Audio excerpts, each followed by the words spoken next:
Doctor plus viewers அனைவருக்கும் வணக்கம். நான் டாக்டர் நித்யா, சித்தா பிசிஷியன். தலைமுடி தொடர்பான பிரச்சனைகளுக்கு நிறைய பேர் நிறைய கேள்விகள் கேட்டிருந்தீங்க. எந்த மாதிரி ஷாம்பூஸ் யூஸ் பண்ணலாம், இல்லைங்க இப்போ தலைக்கு குளிக்கணும்னா நான் என்ன ஹாட் வாட்டர் யூஸ் பண்ணலாமா இல்லை கோல்ட் வாட்டர் யூஸ் பண்ணலாமா, இப்போ இந்த மாதிரியான விஷயங்கள், இல்லை ஹேர் டை நம்ம நேச்சுரலா என்ன ஹேர் டை இருக்கு, எதனால நமக்கு தலைமுடி உதிர்தல் வருது, இந்த மாதிரி நிறைய பிரச்சனைகள் கேள்விகள் இருந்துகிட்டே இருக்கு. இப்போ ஹேர்ல ஒரு ப்ராப்ளம் இருக்குன்னா ஈஸியா நம்ம அதை எப்படி சரி செய்யலாம், எதனால நமக்கு தலைமுடி உதிர்தல் பிரச்சனை வருது. இப்போ இந்த பதிவுல பார்த்தோம்னா பேசிக்கா தலையில நிறைய ஹேர் ஆயில்ஸ் அப்ளை பண்ற விஷயம் நம்ம பார்த்துப்போம். ஹேர் ஆயில் திரும்ப திரும்ப அப்ளை பண்றது. நான் இந்த ஹேர் ஆயில் யூஸ் பண்ணுங்க, வீட்லயே இதை ட்ரை பண்ணி பார்த்தேன், ஸோ இந்த ஹேர் பேக் எல்லாம் நான் யூஸ் பண்றேன், இதுல எல்லாமே நமக்கு பலன் கிடைக்கும். ஆனால் உடலுக்குள் இருக்கக்கூடிய கழிவுகள், நம்ம பாடியில ஏதாவது நியூட்ரிஷன் டிஃபிஷியன்சி இருக்கு, இந்த மாதிரி கண்டிஷன்ல டிஃபிஷியன்சி இருந்துச்சுன்னா அதை எப்படி சரி பண்ணி நம்ம ஹேர் க்ரோத்தை ப்ரொமோட் பண்ண முடியும், இல்ல ஹேரோட க்ரோத், இப்போ ஹேர் ஃபாலிக்கல்ஸ்ல நமக்கு ஏதாவது ப்ராப்ளம் இருந்துச்சுன்னா அதை எப்படி நம்ம சரி பண்றது, இது ரொம்ப ரொம்ப முக்கியம். நிறைய பேருக்கு பார்த்தோம்னா தலையில மைல்டா டேண்ட்ரஃப் இருந்துகிட்டே இருக்கும், நமக்கே தெரியாது. ஸோ மைல்டா அந்த டேண்ட்ரஃப் இருக்கும் பட்சத்துல அந்த டேண்ட்ரஃப் எப்படிங்க நம்ம சரி செய்யறது. தொடர்ந்து பார்த்தோம்னா சிலர் சொல்லுவாங்க, நான் வாரம் ஒரு முறை தான் தலைக்கு குளிக்கிறேன் அப்படின்னு சொல்லுவாங்க. அந்த மாதிரி இருக்கக்கூடிய நபர்களுக்கு நிச்சயமாக ஃபங்கல் இன்ஃபெக்ஷன் ரொம்ப ஆயிலி ஸ்கேல்ப் என்ன ஆகும்னா தலைமுடி உதிர ஆரம்பிச்சிடும். இதுவே நிறைய பேருக்கு டேண்ட்ரஃப் இருக்கிறதே தெரியாம இருக்கும். ஸோ டேண்ட்ரஃப் ரொம்ப மைன்யூட்டா அந்த இன்ஃபெக்ஷன் இருந்துகிட்டே இருக்கும், ஃபங்கல் இன்ஃபெக்ஷன். அது நமக்கே தெரியாம இருந்துட்டே இருந்து ஹேர் ரூட்ல நிறைய பாதிப்புகளை உண்டாக்குது. ஸோ அந்த மாதிரி சமயங்களை நம்ம உணவு முறையிலையோ இல்லை சில மூலிகைகளோ என்ன உள்ளுக்கு எடுக்கலாம். ஸோ அதை ஹேர் க்ரோத்தை நமக்கு எப்படி ப்ரொமோட் பண்ணுது, இந்த விஷயங்களை பத்தி நம்ம பார்க்கலாம். இப்போ பொதுவாக சொல்லும் போது ரூட்ல இருந்தே தலைமுடி ரூட்ல இருந்தே நமக்கு கொட்டிக்கிட்டே இருக்குங்க. திரும்ப முடி வளருமா, அது வயதை பொறுத்து, நம்மளுடைய ஹார்மோன் இம்பேலன்ஸ் பொறுத்து. இப்போ வயது ஒரு 40க்குள் இருந்ததுன்னா முடி வளர்வதற்கு வாய்ப்புகள் நிறையவே இருக்கு. இதே மாதிரி ஒரு 50 வயதை கடந்தோ இல்ல ஹெரிடிட்டி இருந்துச்சுன்னா ஸோ அதனாலையும் நமக்கு முடி வளர்தல் அப்படின்றது கொஞ்சம் குறைவாகலாம் ஒரு 50 வயதை கடந்த நபர்களுக்கு. அதற்கு முன் இருக்கக்கூடிய வயதில் இருக்கக்கூடிய ஆண்களுக்கோ பெண்களுக்கோ ஒரு முடி உதிர்ந்ததுன்னா திரும்பவும் அந்த ஹேர் ஃபாலிக்கல்ஸ்ல இருந்து மீண்டும் புதிதாக முடி வளர வாய்ப்புகள் நிறையவே இருக்கு. இப்போ தலைமுடி உதிராமல் இருப்பதற்கு நம்ம எந்த மாதிரி ஹேர் வாஷ் பண்ணணும், ஹேர் வாஷ் மெத்தட்ஸ்னு ஏதாவது இருக்கா அப்படின்னா, முன்னாடி நம்ம தாத்தா பாட்டிலாம் பார்த்துருப்போம், அவங்க என்னன்னா ஹெர்பல் வாஷ் பவுடர் தான் வச்சிருப்பாங்க, ஹேர் வாஷ் பவுடர் தான் வச்சிருப்பாங்க. அதுல நிறைய மூலிகைகள் சேர்த்து குளிப்பாங்க. அதெல்லாம் பயன்படுத்தி அவங்க குளிச்சிட்டு இருந்தாங்க. நம்ம இப்போ என்னென்னவோ கண்டிஷனர் போடுறோம், ஷாம்பூஸ் போடுறோம், ஹேர் கலரிங், ஹேர் பேக், இது எல்லாமே யூஸ் பண்ணாலும் ரொம்ப ஹேர் ஃபால் ஆகுது. அப்படின்னா ஒவ்வொருத்தர் உடல் வாகுக்கு ஏற்ற மாதிரி அந்த குளியல் முறையை நம்ம சேஞ்ச் பண்ணணும். இப்போ எந்த மாதிரியான குளியல் முறை, இப்போ தலைக்கு நம்ம ஹேர் வாஷ் பண்ணணும்னாவே மைல்டா ரொம்ப வெதுவெதுப்பாக இருக்கக்கூடிய வெந்நீர்ல தான் குளிக்கணும். அதுவும் ஆயில் பாத் எடுக்கிற அன்னைக்கு நிச்சயமாக வெதுவெதுப்பான தண்ணீர்ல மைல்டா இருக்கக்கூடிய வெந்நீர்ல குளிச்சோம்னா நல்ல பலன் நமக்கு கிடைக்கும். அப்படி இருக்கும்போது இந்த வெந்நீர் அப்படின்னு சொல்ற விஷயம் ரொம்ப ஹாட்டா இருக்கிற மாதிரி இல்லாம மைல்டா நமக்கு இருந்தாலே போதும். இப்போ மைல்டா இருக்கக்கூடிய சூட்ல ரொம்ப மைல்டா பொறுக்கக்கூடிய சூட்ல தலைக்கு நம்ம குளிச்சுட்டு வரும்போது தலைமுடி உதிர்தல் அப்படின்ற பிரச்சனை நமக்கு கொஞ்சம் கொஞ்சமாக சால்வ் ஆக ஆரம்பிக்கும்.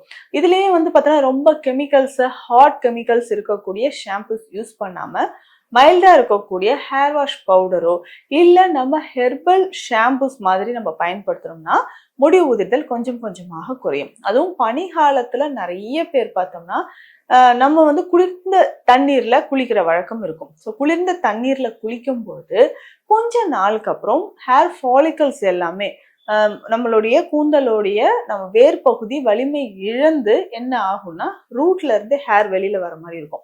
அந்த மாதிரி குளிர்ந்த தண்ணீர்ல எப்பவுமே குளிக்க கூடாது. இன்னொரு முக்கியமான விஷயம் என்னன்னா, வெளியில போயிட்டு வந்த உடனே தலைக்கு குளிக்கிற ஹேபிட் நிறைய பேருக்கு இருக்கும். வெளியில இருக்கக்கூடிய டஸ்டா இருக்கட்டும், பொல்யூஷன், அதுக்கப்புறம் அந்த ஆயில் செக்ரேஷன் அதிகமா இருக்கும், ஸ்வெட் அதிகமா இருக்கும். ஸோ உடனே நம்ம தண்ணீர்ல குளிக்கும் பொழுது நம்ம தலையில சூடு அதிகமாக ஆரம்பிச்சு கோல்டு காஃப் இந்த மாதிரி வருவதற்கு, அதாவது சளி தொந்தரவோ தலையில நீரேற்ற மாதிரி பிரச்சனையும் உடனடியாக நமக்கு என்ன ஆகும்னா ரொம்ப ஹேர் ஃபால் ஆகும். இந்த ஹேபிட் இருக்கிறவங்களுக்கு பார்த்தா நமக்கு நல்லாவே தெரியும். அதிகமான ஒரு தலைமுடி உதிர்தல் ஏற்பட ஆரம்பிச்சிடும். இதை சரி செய்யறதுக்கு நம்ம உள்ளுக்கு சாப்பிடக்கூடிய சில சப்ளிமெண்ட்ஸ் இருக்கு. சப்ளிமெண்ட்ஸ் அப்படின்னு சொல்லும்போது அயன் ரிலேட்டடா, அதாவது இரும்பு சத்தை இருக்கக்கூடிய உணவுகளோ, இல்லை நம்ம கால்சியம் தொடர்பான உணவுகளோ, ஜிங்க், மெக்னீசியம் இந்த மாதிரி இருக்கக்கூடிய உணவுகளை நம்ம செலக்ட் பண்ணி சாப்பிடும்போது நமக்கு நல்ல ஒரு பலன் கிடைக்குது அப்படின்னு சொல்லலாம்.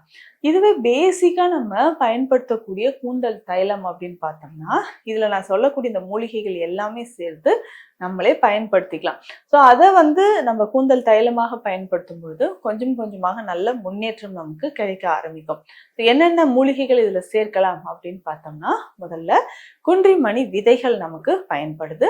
அடுத்தது வலம்புரிக்காய், வெட்டி வேர், விளாமிச்சி வேர், வெந்தயம், ஆவாரம் பூ இதுல சேருது. ஆலம் விழுது இருக்கு இல்லைங்களா, ஆலம் விழுது இதுல சேர்க்கப்படுது. இந்த மாதிரி மூலிகைகள் சேர்த்து நம்ம தைலமாக காய்ச்சி எடுக்கணும். இது எப்படி தைலமாக காய்ச்சணும் அப்படின்னா, எல்லா மூலிகைகளும் ஒன்றாக அரைத்து இதை பவுடரா எடுத்து நல்லெண்ணெயில போட்டு காய்ச்சணும். ஸோ இதை நல்லெண்ணெய் காய்ச்சிக்கிட்டே இருக்கும்பொழுது என்ன பண்ணணும்னா, கொஞ்சம் அந்த மூலிகைகள் எல்லாமே கொஞ்சம் நல்லா காய்ந்த பிறகு சந்தனத்தூள் இதுல கொஞ்சம் சேர்க்கணும். சந்தனத்தூள் ஒரு 2 ஸ்பூன் அளவுக்கு, பியூர் சாண்டல்வுட் இருந்ததுன்னா அதோட பவுடரை எடுத்து இதுல ஒரு 2 ஸ்பூன் கலந்து, பாதி மூலிகைகள் நல்லா கொதிச்சுட்டு இருக்கும் போதே சந்தன பொடியும் அதில் போட்டணும். ஸோ இதை ஆயிலாக நம்ம ஃபில்டர் பண்ணி தலையில் அப்ளை பண்ண போகிறோம். தலையில் அப்ளை பண்ணிக்கிட்டே வரும்போது கொஞ்சம் கொஞ்சமாக நியூ க்ரோத் நமக்கு வர ஆரம்பிக்கும். தலைமுடி உதிர்தல் பிரச்சனை இருக்குது, தலையில் நிறைய டேண்ட்ரஃப் இருக்குது, உஷ்ணம் அதிகமாக இருக்குது, முன்னேற்றியில் வழுக்கை ஏற்பட்டு அது அதிகமாக மேலே ஏறிக்கிட்டே போகுது, இந்த மாதிரி கவலைகள் எல்லாமே இருக்கும். அதற்கு இந்த மெடிசன், நான் சொன்ன இந்த தைலத்தை நான் சொன்ன அளவுப்படி மூலிகைகள் எல்லாமே சேர்த்து நல்லெண்ணெயோடு காய்ச்சி நம்ம எடுத்து வச்சுட்டு வாரம் 2 அல்லது 3 முறை இதை நல்லா அப்ளை பண்ணிடணும். ஸோ அப்ளை பண்ணிட்டு அதுக்கப்புறம் நம்ம வெந்நீரில் குளிக்கணும். இந்த மாதிரி பயன்படுத்திட்டே வரும்போது நல்ல ஹேர் க்ரோத் வர ஆரம்பிக்கும். இதை தாண்டி உணவு முறையில் ரொம்ப புளிப்பான உணவுகளோ, காரமாக, அதாவது ஸ்பைசி ஃபுட்ஸ் இது எல்லாமே ரொம்ப சாப்பிட்றோம். ஸோ அதிகமாக கலரிங் அல்ல டஸ்ட் பொல்யூஷன் டைரெக்டாக நம்மளுடைய ஸ்கேல்ப்லையும் தலையிலையும் படுது அப்படின்னா அது எல்லாமே நம்ம அவாய்ட் பண்ணிக்கிறோம். ஸோ இதோட சேர்த்து சில மருந்துகள் சித்த மருத்துவத்தில் இருக்கு. உதாரணத்துக்கு பார்த்தோம்னா, நம்ம பேசிக்காக பயன்படுத்தக்கூடிய அஸ்வகந்தா சூர்ணமோ இல்லை சதாவரி சூர்ணமோ எடுத்துட்டு இதனோட அன்னபேதி செந்தூரம் அப்படின்ற மெடிசனை நம்ம ஒரு சிட்டிகை அளவு சேர்த்து சாப்பிட்டுக்கிட்டே வந்தோம்னா தலைமுடி உதிர்த்தல் கொஞ்சம் கொஞ்சமாக நமக்கு சரியாகிறத பார்க்க முடியும். இதில் இன்னொரு முக்கியமான விஷயம் என்னன்னா, தலைமுடி உதிர்தல் இருந்துச்சுன்னா நம்ம இந்த தண்ணியில குளிக்கலாமா, அந்த தண்ணியில குளிக்கலாமான்ற ஒரு டவுட் இருந்துகிட்டே இருக்கும். அதுவும் முக்கியமாக உணவு முறையில் எந்த மாதிரியான உணவுகள் எடுக்கிறதுன்றதும் டவுட்டா இருக்கும். ஸோ இந்த ஆயிலை நம்ம பயன்படுத்தும் போது கொஞ்சம் ஒரு மாதத்துக்குள்ளாகவே, ஒரு மாதம் பயன்படுத்துறதுக்குள்ளவே மைல்டா நமக்கு ஹேர் ஃபாலிகல்ஸ் சின்ன சின்ன பேபி ஹேர்ஸ் வர மாதிரி தெரியும். அதுக்கப்புறம் அது நல்லாவே மெச்சூர்ட் ஆக ஆரம்பிச்சிடும். இளம் வயதிலேயே நிறைய பேருக்கு நரைமுடி பிரச்சனை இருக்குன்னா அவர்களுமே இந்த ஆயிலை பயன்படுத்தலாம். ஸோ இந்த பதிவு தலைமுடி சார்ந்த பிரச்சனைகளுக்கு ஒரு சிறந்த தீர்வாக ஒரு ஆயில் பத்தி நான் சொல்லியிருக்கேன். எந்த மாதிரி குளியல் முறை எடுக்கணுன்றதும் சொல்லியிருக்கேன். நிச்சயம் இதை பயன்படுத்தி பாருங்க. மீண்டும் அடுத்த பதிவில் சந்திக்கலாம். நன்றி.